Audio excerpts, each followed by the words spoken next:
Hi hello friends, welcome to MST academy. இன்னைக்கு நம்ம பார்க்க போகிறது 6ஆம் வகுப்புல 2ஆம் பருவம். 2ஆம் பருவத்தில் நம்ம இலக்கணம் மட்டும் தனியாக நம்ம பார்க்க போகிறோம். சரிங்களா? இப்போ இலக்கணத்தில் இன எழுத்துக்கள் அப்படிங்கிறது பார்க்கணும். நெக்ஸ்ட் நம்ம மயங்கொலிகள் அப்படின்னு பார்க்க போகிறோம். அடுத்து என்ன பார்க்க போகிறோம்னா சுட்டு எழுத்துக்கள், வினா எழுத்துக்கள் அப்படின்னு பார்க்க போகிறோம். ஸோ ஃபர்ஸ்ட் நம்ம இன எழுத்துக்கள் அப்படின்னா என்னன்னு பார்க்கலாம். ஸோ இன எழுத்துக்கள் அப்படின்னா என்னன்னா, சில எழுத்துக்களுக்கு இடையே ஒலிக்கும் முயற்சி, பிறக்கும் இடம் ஆகியவற்றில் ஒற்றுமை இருக்கும். இந்த மாதிரி ஒற்றுமை உள்ள எழுத்துக்கள் தான் இன எழுத்துக்கள் அப்படின்னு சொல்றோம். ஸோ 6 வல்லின மெய் எழுத்துக்களுக்கும், அதாவது நம்ம ஆல்ரெடி எழுத்துல பார்த்துருக்கோம், வல்லின மெய் எழுத்துக்கள் அப்படின்னா என்னன்னா கசட, தவற. இந்த 6 வல்லின மெய் எழுத்துக்களுக்கும் 6 மெல்லின எழுத்துக்களும் இன எழுத்துக்கள் ஆகும் அப்படின்னு சொல்றாங்க. இதுக்கு இணையானது எது அப்படின்னு சொன்னோம்னா மெல்லின எழுத்து. ஞஞன, நமன, ஞஞன, நமன. சரிங்களா? சோ இந்த வல்லின எழுத்துக்கள், இப்ப கா இருக்கு அப்படின்னு சொன்னோம்னா அந்த காவுக்கு இனமான ஞா அப்படிங்கிறதா என்னவா இருக்கும் அப்படின்னு சொன்னோம்னா இன எழுத்துக்களா இருக்கும். சாவுக்கு ஜா, தாவுக்கு நா, தாவுக்கு நா, பா மா, ராவுக்கு என்ன வரும்? நா வரும்.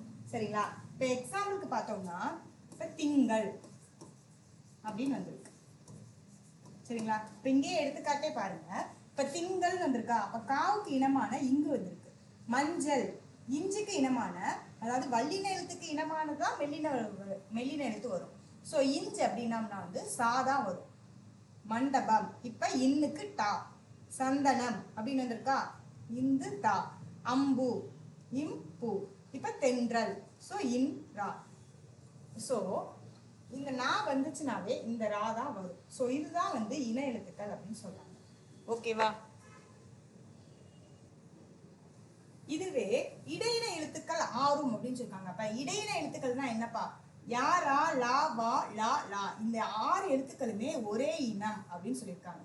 அப்ப வல்லின மெய்யெழுத்துக்களுக்கு இணையானது மெல்லின எழுத்துக்கள். இதுதான் இன எழுத்துக்கள் அப்படின்னு சொல்றாங்க. ஓகேவா? நெக்ஸ்ட். சோ மெய்யெழுத்துக்களை போலவே உயிரெழுத்துக்களிலும் இன எழுத்துக்கள் உண்டு. காரணம் கூற்றுலை கூட நீங்க கேட்கலாம். மெய்யெழுத்துக்கள் மாதிரியே உயிரெழுத்துக்களுக்கும் இன எழுத்துக்கள் இருக்குன்னா ஆமா இருக்கு. என்ன இருக்கு அப்படின்னு சொல்லி பாத்தீங்கன்னா, குறிலுக்கு நெடிலும், நெடிலுக்கு குறிலும் இன எழுத்துக்கள் ஆகும். குறில் எழுத்து இல்லாத ஐ என்னும் எழுத்துக்கு ஈ என்பது இன எழுத்து ஆகும் அப்படின்னு சொல்லியிருக்காங்க. இப்ப ஒரு குறில் வருதுன்னா குறிலுக்கு நெடிலும், நெடிலுக்கு குறிலும் தான் இன எழுத்துக்களா இருக்கு. எதுல? உயிர் எழுத்துக்கள்ல. இதுவே குறில் எழுத்து இல்லாத ஐ எழுத்துக்கு, இப்ப ஐ அப்படிங்கிற எழுத்துக்கு எது இன எழுத்தா வரும்னா ஈ அப்படிங்கிறதா இன எழுத்தா வரும். இதுவே ஔ அப்படிங்கிற எழுத்துக்கு எது இன எழுத்தா வரும்னா ஊ அப்படிங்கிறதா இன எழுத்தா வரும். சொல்லில் உயிர் எழுத்துக்கள் சேர்ந்து வருவது இல்லை அப்படின்னு சொல்லுவாங்க. இப்ப எந்த ஒரு சொல்ல நீங்க எடுத்துக்கிட்டீங்கனாலுமே, இப்ப எக்ஸாம்பிளுக்கு இந்த பந்தல், கம்பம், தென்றல், இதுலலாம் இருக்கு பாத்தீங்களா? இப்ப சிங்கம், தங்க பாப்பா அப்படிலாம் இருக்கு பாத்தீங்களா? இதுலலாம் பாத்தீங்கன்னா உயிரெழுத்து என்ன வராது. உயிரெழுத்துக்கள் எப்பவுமே சேர்ந்து வராது. இப்ப ஆ ஆ அப்படின்னு ஒரு எழுத்து வருமா? வராது. சோ அததான் இங்க சொல்லியிருக்காங்க. ஆனா அளபடையில் மட்டும் நெடிலை தொடர்ந்து அதன் இனமாகிய குறில் எழுத்து சேர்ந்து வரும் அப்படின்னு சொல்லியிருக்காங்க. எக்ஸாம்பிளுக்கு இப்ப ஓ ஓதல், து ஊம், தளி ஈ அப்படின்னு சொல்லியிருக்காங்க. அப்ப என்ன சொல்லியிருக்காங்க? நெடிலை தொடர்ந்து அதன் இனமாகிய குறில் எழுத்து வருது. இப்ப ஓவுக்கு இப்படி தூ. சோ இந்த மாதிரி வர்றதுக்கு வாய்ப்பு எதுல இருக்கு? அளபடையில மட்டும் இருக்கு அப்படின்னு சொல்றாங்க. ஓகேவா? அடுத்து தமிழ் எழுத்துக்களில் ஆயுத எழுத்துக்கு மட்டும், தமிழ் எழுத்துக்களில் ஆயுத எழுத்துக்கு மட்டும் இன எழுத்து இல்லைன்னு சொல்லியிருக்காங்க. இது ரொம்ப முக்கியமான பாயிண்ட். ஆயுத எழுத்துக்கு என்ன கிடையாது?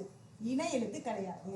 நம்ம ஏற்கனவே 6th ஃபர்ஸ்ட் டேர்ம்ல ஆயுத எழுத்துக்கு என்னென்ன கண்டிஷன் இருக்கு அப்படிங்கறத மட்டுமே தனியா பார்த்துருக்கோம். சரியா? ஸோ அதை நீங்க பார்க்காதவங்க ஃபர்ஸ்ட் டேர்ம் போய் செக் பண்ணி பாருங்க. ஓகே, இது வரைக்கும் தான் நம்ம பார்த்துருக்கோம். நெக்ஸ்ட் இப்ப இந்த பாடத்துல என்னென்ன பார்த்தோம் அப்படிங்கறத பார்த்துக்கலாம். இன எழுத்துக்கள் எழுத்துக்கள்னா என்னன்னு பார்த்திருக்கோம். ஒலிக்கும் முயற்சி, பிறக்கும் இடம் ஆகியவற்றில் ஒற்றுமை இருக்கு. இதுவே இந்த ஒற்றுமை உள்ள எழுத்துக்களை தான் இன எழுத்துக்கள் சொல்றாங்க. வல்லின மெய் எழுத்துக்களுக்கு மெல்லின எழுத்துக்கள் தான் வந்து இன எழுத்துக்களா வரும்னு சொல்லியிருக்காங்க. ஸோ இந்த இதை நம்ம பார்த்துருக்கோம். அடுத்து என்ன பார்த்துருக்கோம்னா எரள வளல இது எல்லாமே ஒரே இனம்னு சொல்லி பார்த்துருக்கோம். அடுத்து என்ன பார்த்துருக்கோம் அப்படின்னு சொன்னோம்னா உயிரெழுத்துக்களுக்கும் இன எழுத்துக்கள் இருக்கு அப்படின்னு சொல்றாங்க. இப்போ வந்து ஐயை பொறுத்த வரைக்கும் ஈ வந்து இன எழுத்தா இருக்கு, அவுக்கு வந்து ஊ இன எழுத்தா வந்திருக்கு அப்படின்னு சொல்லியிருக்காங்க. அதே மாதிரி அளபடையில மட்டும்தான் வந்து நெடிலை தொடர்ந்து அதை இன்னமாக்கிய குறில் எழுத்து வரும் அப்படின்னு சொல்லியிருக்காங்க. ஓகே, அதே மாதிரி வேற என்ன எக்ஸாம்பிளுக்கு சொல்லியிருக்காங்க, அளபடை பத்தி எக்ஸாம்பிள் சொல்லியிருக்காங்க. ஆயுத எழுத்துக்கு மட்டும் வந்து இன எழுத்து இல்லைன்னு சொல்லியிருக்காங்க. அவ்வளவுதான் நம்ம வந்து இந்த ஒரு லெசன்ல நம்ம பார்க்கிறோம். அடுத்து நம்ம பார்க்க போறது மயங்கொலிகள் அப்படின்னு சொல்றாங்க. மயங்கொலிகள் அப்படின்னு சொல்றாங்க. ஸோ மயங்கொலிகள்னா என்ன அப்படின்னு சொல்லி பார்க்கலாம்.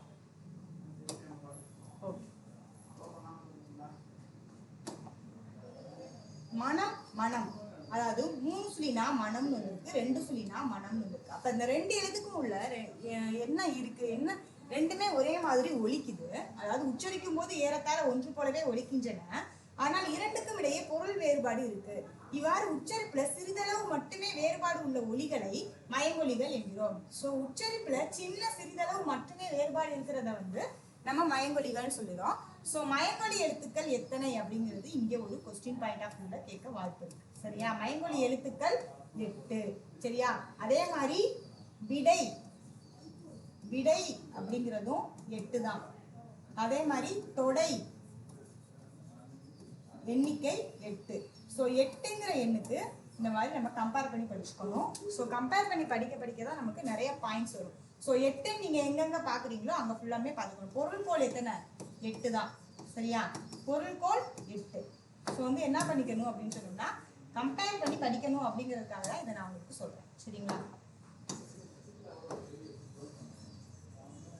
ஸோ என்னென்ன பார்த்துருக்கோம்?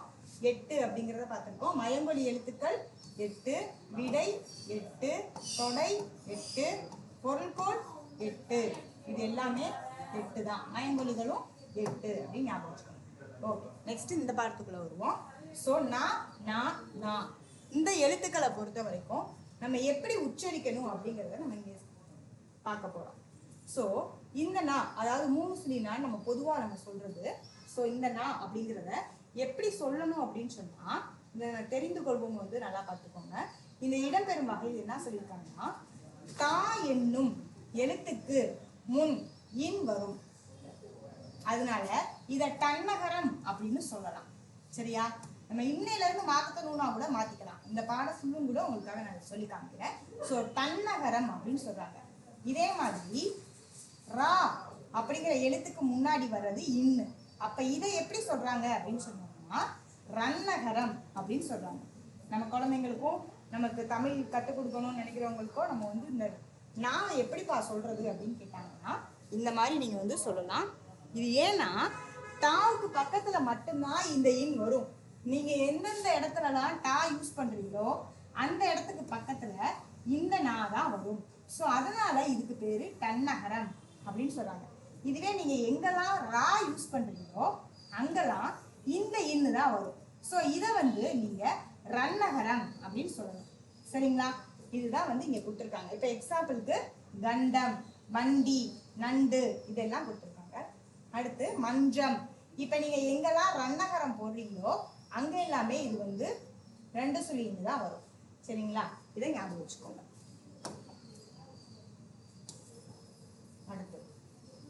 அடுத்து என்ன பார்க்குறோம் அப்படின்னு சொன்னோம்னா இந்த ரன்னகரத்தை பத்தி தான் பார்க்க போறோம். என்ன பார்க்க போறோம்? ரன்னகரத்தை பத்தி பார்க்க போறோம். முதல்ல வந்து இந்த தன்னகரத்துக்கு என்ன கண்டிஷன் அப்படிங்கிறத பார்க்குறோம். நாவின் நுனி மேல்வாய் அன்னத்தின் நடு பகுதியை தொடுவதால் நகரம் பிறக்கிறது அப்படின்னு சொல்றாங்க.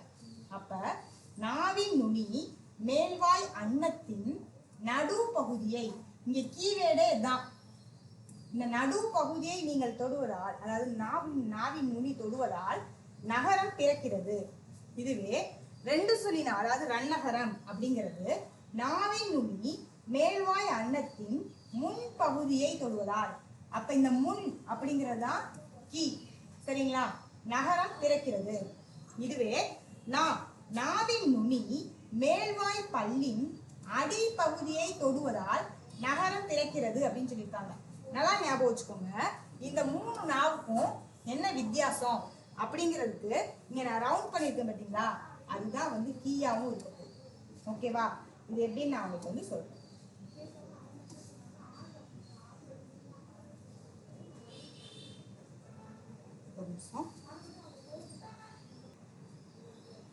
ஸோ இந்த 3க்குமே வந்து கீ என்ன அப்படிங்கிறத நம்ம பார்க்க போறோம். இப்போ இந்த நா அப்படின்னு எடுத்துக்கிட்டீங்கன்னா நம்ம என்ன பண்ணுவோம், இந்த நா போடும்போது 1 2 3 இப்படி 3 சுழிவா போடுவோமா. ஸோ அன்னத்தோட இந்த நடு பகுதி இப்போ 3 சுழினா இது 2 சுழினா, சரிங்களா? இது தன்னகரம், இது ரன்னகரம் சொல்லியிருக்கோம். இப்போ இதுல நடு எதுன்னு சொல்லி நம்ம கேட்டோம் அப்படின்னு சொன்னோம்னா இதுல 3 முட்டை இருக்கு, 3 முட்டையில இதுதான்ப்பா நடுவுல இருக்கு அப்படின்னு சொல்லிடுவோமா. அப்ப டக்குன்னு நடு பகுதியை தொட்டுச்சுன்னா இந்த நா, சரிங்களா? இதுவே முன் பகுதியை தொடுவதான்னு வந்திருக்கா, நீங்க முன்னு எழுதுங்க. எத்தனை சுழி நா போடுறோம், இந்த சுழி 2 சுழி நா தான் போடுறோம். என்ன நகரம், ரன்னகரம். ரன்னகரம் சொல்லியிருக்கோமா இத. ஸோ ரன்னகரத்துக்கு முன் அப்படின்றதுக்கு என்ன வரும், இந்த ரன்னகரம் தான் வரும். ஸோ இந்த ரன்னகரம் வந்துருச்சு, இதுதான் கீ, சரிங்களா? அடுத்து நாவின் நுனி மேல்வாய் பல்லின் அடிப்பகுதியை தொடுவதால் நகரம் பிறக்கிறது அப்படின்னு சொல்லியிருக்காங்க. இப்ப நகரம், இதுவும் வந்து நகரம்னு எழுதி பாருங்க. எந்த நா போடுறோம், இந்த நா தானே போடுறோம். அப்ப இந்த நா தான் வந்து நமக்கு நகரம் அப்படின்னு சொல்லி ஞாபகம் வச்சுக்கோங்க. ஸோ தன்னகரம், தன்னகரம், ரன்னகரம் ஆகியவை இன எழுத்துக்கள் அப்படின்னு சொல்லியிருக்காங்க. இதுதான் டகரத்தை அடுத்து வர்றதுனால தன்னகரம், தகரத்தை அடுத்து வருவதனால இது தன்னகரம், ரகரத்தை அடுத்து வருவதால இது ரன்னகரம் அப்படின்னு சொல்லி அழைக்கிறோம், சரிங்களா? நெக்ஸ்ட், தன்னகரம் வரவேண்டிய இடத்தில், தன்னகரம் வரவேண்டிய இடத்தில் ரன்னகரம் எழுதப்படுமானால் பொருள் மாறுபடும். இப்போ ஒரு உதாரணத்துக்கு என்ன சொல்லியிருக்காங்க, வானம் அப்படின்னு இந்த தன்னகரத்தை போட்டீங்கன்னா வெடி, இதுவே ரன்னகரத்தை போட்டீங்கன்னா ஆகாயம், சரிங்களா? இதவே நமக்கு வந்து டைரக்டாவே கொஸ்டின்ல கேட்க வாய்ப்பு இருக்கு. வானம் தன்னகரம் போட்டா வெடி, பனி தன்னகரம் போட்டா வேலை, ரன்னகரம் போட்டோம்னா என்னது, குளிர்ச்சி அப்படின்னு சொல்றாங்க. இது வரைக்கும் நம்ம வந்து நான் வேறுபாடு வந்து நம்ம வந்து பார்த்துட்டோம். அடுத்து நம்ம பார்க்க போறது என்ன அப்படின்னு சொன்னோம்னா லா லா லா, சரிங்களா? இதே மாதிரிதான் இந்த லா வந்து நுனியில தொடரும். நம்ம நாக்கு வந்து பல்லோட இந்த இடத்துல நுனியில வந்து தொட்டுச்சு அப்படின்னு சொன்னோம்னா லா அப்படின்னு சொல்றாங்க. மேல் பற்களோட அடியை தொடுவதால், மேல் பற்களோட அடியை தொடுவதால் லா பிறக்குது. இதுவே மேல் அன்னத்தின் நடு பகுதியை தொடுவதால் லகரம் பிறக்குது. இதுவே நாவோட நுனி மேல் நோக்கி வளைந்து வருடுவதால் லகரம் பிறக்கிறது அப்படின்னு சொல்லியிருக்காங்க, சரியா? லகரம் பிறக்குது அப்படின்னு சொல்றாங்க. இப்ப நான் இந்த கோடு போட்டது எல்லாம் தான் கீ, சரிங்களா? ஸோ இந்த கீயை நீங்க ஞாபகம் வச்சுக்கிட்டீங்கன்னா இப்போ ஒரு 2-3 வருஷத்துக்கு முன்னாடி வந்து இந்த மாதிரி கொஸ்டின்ஸ் வந்து நம்ம குரூப் 4லையும் எதிர்பார்க்குறோம், குரூப் 2லையும் வந்து நம்ம எதிர்பார்க்குறோம், வந்திருக்கு இதே மாதிரி கொஸ்டின்ஸ். ஸோ வந்து சின்ன சின்ன ஷார்ட்கட்ஸை கூட நீங்க மைண்ட்ல வச்சுக்கோங்க.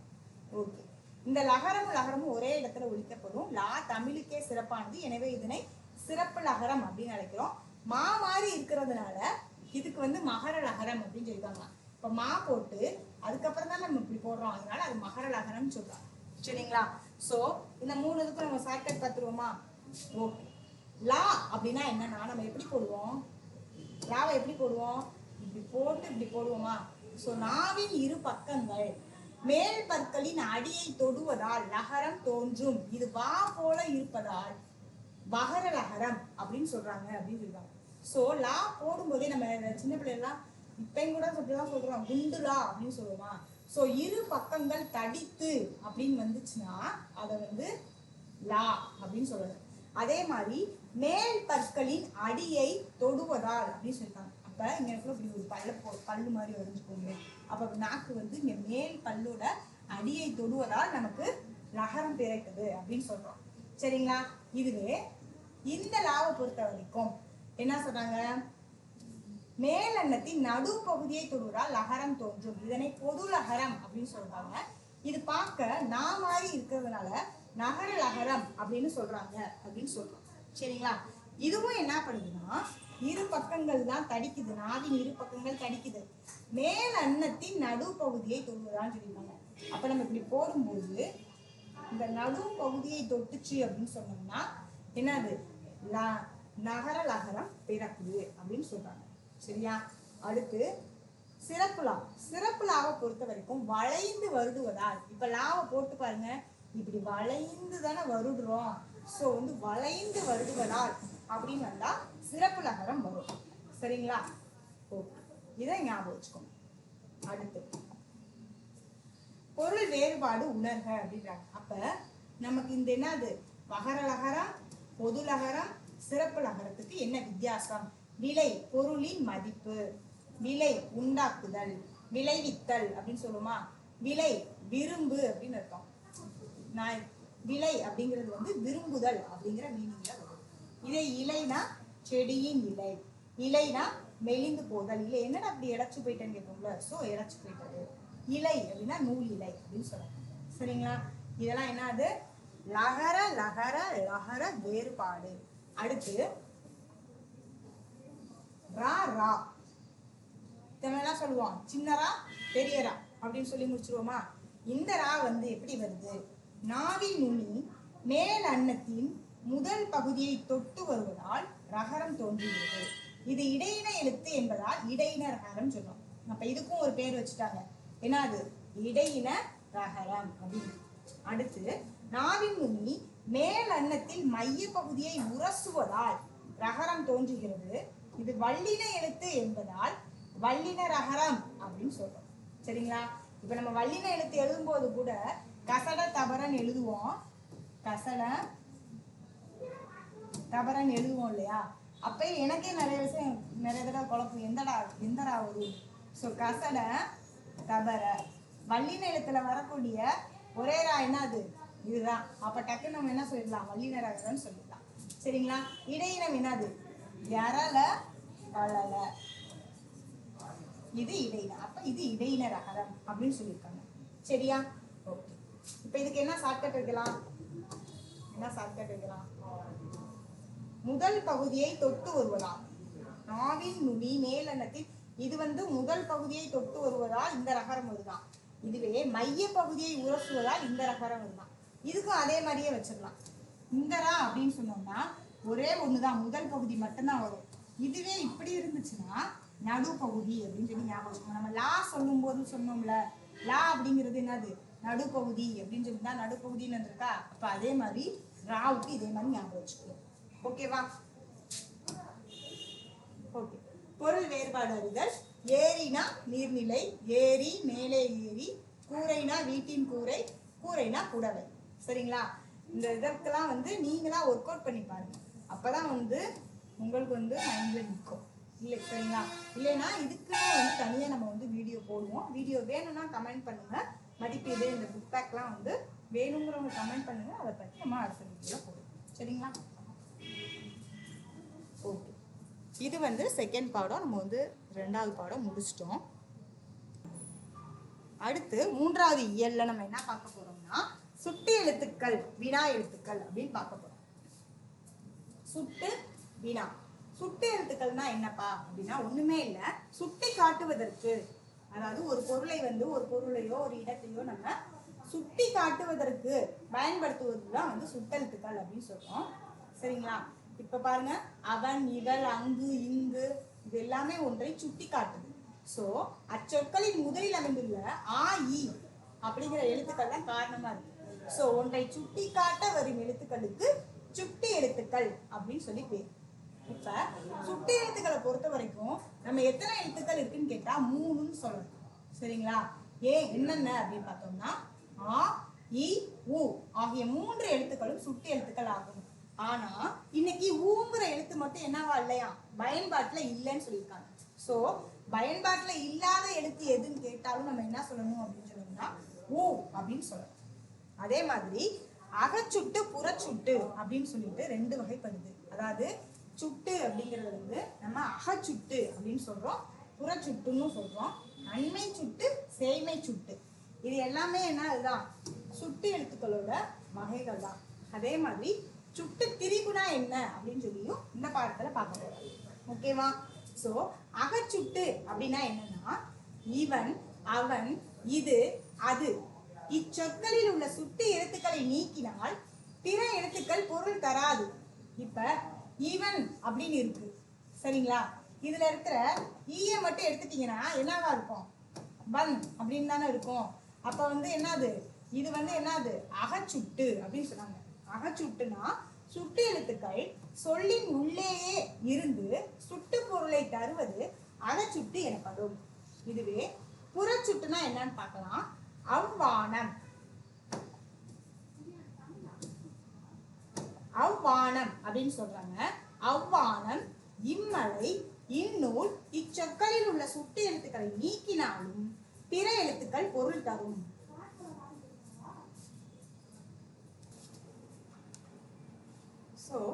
சுட்டு எழுத்துக்கள் சொல்லின் வெளியே இருந்து சுட்டு பொருளை தருவது புறச்சுட்டு அப்படின்னு சொல்றாங்க. அதாவது சுட்டு எழுத்துக்கள் வந்து அந்த சொல்லோட வெளியில இருக்கும். இப்போ வானம்ங்கிறது சொல்லு, ஆங்கிறது சுட்டு எழுத்து. இந்த சுட்டு எழுத்துக்கள் வந்து சொல்லோட வெளியில இருக்கிறதுனால இதுக்கு பேர் புறச்சுட்டுன்னு சொல்றாங்க. இப்ப இவன் அப்படின்னா அகச்சுட்டு, அவ்வானம் அப்படின்னா அந்த சொல்லுக்கு வெளியில இருக்கிறதுனால அது புறச்சுட்டு அப்படின்னு சொல்லியிருக்காங்க.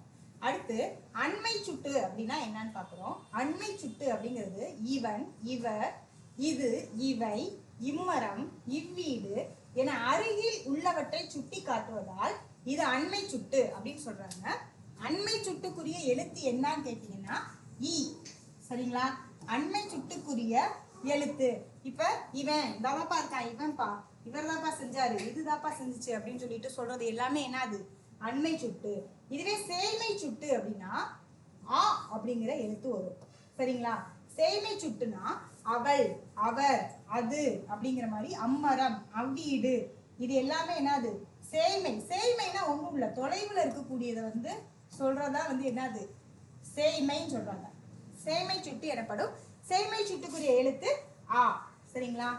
அருகில் உள்ளவற்றிற்கும் தொலைவில் உள்ளவற்றிற்கும் இடையில் இருப்பதை சுட்டி காட்ட ஊ என்ற சுட்டெழுத்து அக்காலத்தில் பயன்படுத்தப்பட்டுள்ளது.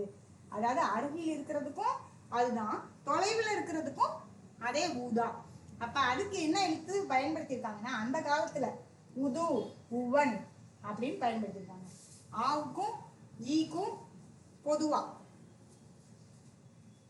சரிங்களா? அடுத்து சுட்டு திரிபு. சுட்டு திரிபுனா என்னன்னா அம்மரம், இவ்வீடு ஆகிய புறச்சுட்டுக்கள் என்பது அப்படின்றது என்ன, அது புறச்சுட்டுன்னு நமக்கு தெரியும், சரிங்களா? புறச்சுட்டுனா என்னன்னு பார்த்திருக்கோம். சொல்லுக்கு வெளியில இருக்கிற வினா சுட்டெழுத்து இருந்துச்சுன்னா அது புறச்சுட்டுன்னு பார்த்திருக்கோம். சோ இந்த சொற்களை அந்த மரம், இந்த வீடுன்னு அழைக்கலாம். சோ ஆ இ அப்படிங்கிற சுட்டு எழுத்துக்கள் மாற்றம் பெற்று அந்த, இந்த என வழங்குகிறது. சோ இவ்வாறு ஆ இ ஆகிய சுட்டெழுத்துக்கள் அந்த, இந்த என திரிந்து சுட்டு பொருளை தருவது சுட்டு திரிபு எனப்படும் அப்படின்னு சொல்லிருக்காங்க. சோ ஆ இ அப்படிங்கிறது எப்படி மாறி இருக்கான், ஆ அந்த, இந்த மாறி இருக்கு. சோ வந்து என்ன வந்திருக்கு, சுட்டு திரிபு. திரிந்து வருவதனால அது சுட்டு திரிபு. சுட்டு எழுத்துக்கள் திரிந்து வருது, சோ சுட்டு திரிபு. இப்ப பாத்தீங்கன்னா இதுல சுட்டெழுத்துக்கள் என்னென்ன இருக்கு அப்படின்னு சொல்லிட்டு நீங்க நோட் பண்ணி சொல்லுங்க. அடுத்து வினா எழுத்துக்கள். வினா எழுத்துக்கள் அப்படின்னா நான் சிலபஸ் சொல்லும் போதே சொல்லியிருக்கேன். வினா எழுத்துக்கள் 5. வினா எழுத்துக்கள் 5 வினா எழுத்துக்கள் இருக்கு. வினா பொருளை தரும் எழுத்துக்களுக்கு வினா எழுத்துக்கள் என்று பெயர். வினா பொருளை தரும் எழுத்துக்களுக்கு வினா எழுத்துக்கள் என்று பெயர். சில வினா எழுத்துக்கள் சொல்லின் முதலில் வரும், சில வினா எழுத்துக்கள் சொல்லின் இறுதியில் இடம்பெறும் அப்படின்னு சொல்லியிருக்காங்க. இப்ப வினா எழுத்துக்களை பொறுத்த வரைக்கும் ஏ, யா, ஆ, ஓ, ஏ.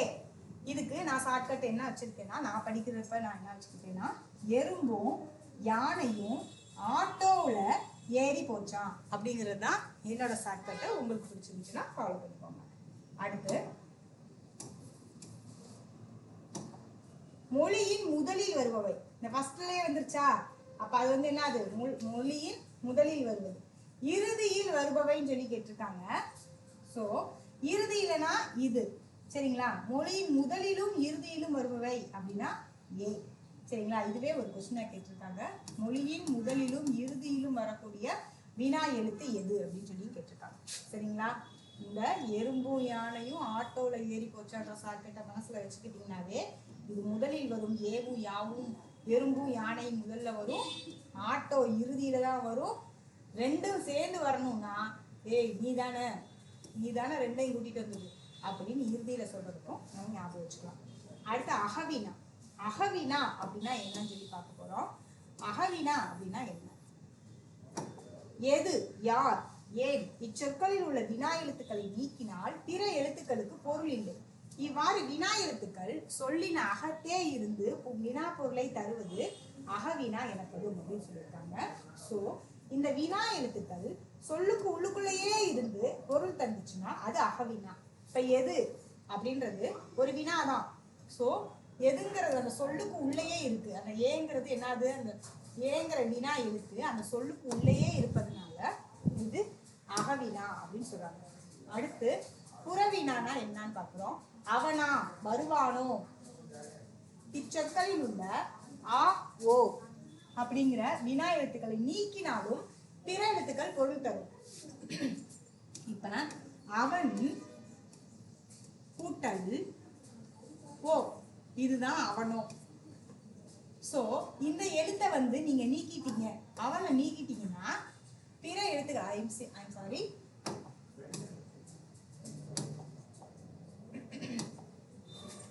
இந்த சொற்களில் உள்ள ஆ ஓ ஆகிய வினா எழுத்துக்களை நீக்கினீங்கனால், இந்த வினா எழுத்துக்களை நீக்கினீங்கன்னா அவன் அப்படிங்கிற எழுத்து அப்படியே இருக்கும். சோ நீக்கினாலும் பிற எழுத்துக்கள் பொருள் தருவது புறவினா அப்படின்னு சொல்லிட்டாங்க. இவ்வாறு வினா எழுத்துக்கள் புறத்தே வந்து வினா பொருளை தருவதால் புறவினா எனப்படும். சரிங்களா? அவ்வளவுதான். இப்ப இந்த பாடத்துல நம்ம என்னென்ன பார்த்திருக்கோம் அப்படிங்கிறத நம்ம பார்க்கலாம். என்னென்ன பார்த்திருக்கோம்? சுட்டு எழுத்துக்கள்னா என்ன, வினா எழுத்துக்கள்னா என்னன்னு பார்த்திருக்கோம். சுட்டெழுத்துக்கள் 3, வினா எழுத்துக்கள் 5. சரிங்களா? சுட்டெழுத்துக்களை பொறுத்த வரைக்கும் ஆ இ உ அப்படிங்கிறத பார்க்குறோம். அகச்சுட்டுனா என்னன்னு பார்த்துருக்கோம். புறச்சுட்டுனா என்னன்னு பார்த்துருக்கோம். அண்மை சுட்டுனா பக்கத்துல குறிக்கிறது இ, சேமை சுட்டுனா தூரத்துல குறிக்கிறது ஆ. அடுத்து சுட்டு திரிபுனா என்னன்னு பார்க்குறோம். இது வந்து அம்மரம் இவ்வீடு அப்படிங்கிறது அந்த மரம் இந்த வீடுன்னு மாறும். ஸோ திரிந்து வருவதனால இதை வந்து சுட்டு திரிபுன்னு சொல்லியிருக்கோம். அதே மாதிரி அந்த இந்த எந்த அப்படிங்கிறதும் சுட்டு திரிபு தான் அப்படின்னு சொல்லியிருக்கோம். வினா எழுத்துக்களை பொறுத்த வரைக்கும் 5 வகைப்படும் பார்த்துருக்கோம். அகவினா புறவினான்னு பார்க்குறோம். இது எறும்பும் யானையும் ஆட்டோல ஏறி போச்சா. ஸோ முதலில் வருவது ஏ ஆ, இறுதியில் வருவது ஆ ஓ, ஏ அப்படிங்கிறது ரெண்டையும் சேர்ந்து வருது அப்படின்னு சொல்லியிருக்காங்க. அடுத்து அகவினாவை பொறுத்த வரைக்கும் எது, யார், ஏன் சொற்களில் உள்ள வினாக்களை வந்து நீக்கினாலும் பொருள் இல்லை, அதுதான் வந்து அகவினான்னு சொல்லியிருக்காங்க. இதே புறவினா அப்படின்னா அப்படியே ஆப்போசிட்டு, நீக்கிட்டீங்கனாலும் அது வந்து பொருள் தரும் அப்படின்னு சொல்லியிருக்காங்க. அவ்வளோதான். அகவினா புறவினானா என்னன்னு முடிச்சிட்டோம். சரிங்களா? ஸோ இப்போ நம்ம பார்த்துருக்கிறது வந்து தமிழ் 6ஆம் வகுப்பு 2ஆம் பருவத்தில் இருக்கக்கூடிய இலக்கணம் மட்டும் நம்ம பார்த்துருந்துருக்கோம். இதே மாதிரி தொடர்ந்து 12th வரைக்கும் இருக்கிற இலக்கணங்கள் நம்ம பார்க்க போகிறோம். தொடர்ந்து நம்ம வீடியோஸ் பாருங்கள். பிடிச்சிருந்தா லைக் பண்ணுங்கள், ஷேர் பண்ணுங்கள், சப்ஸ்கிரைப் பண்ணுங்கள். Thank you so much.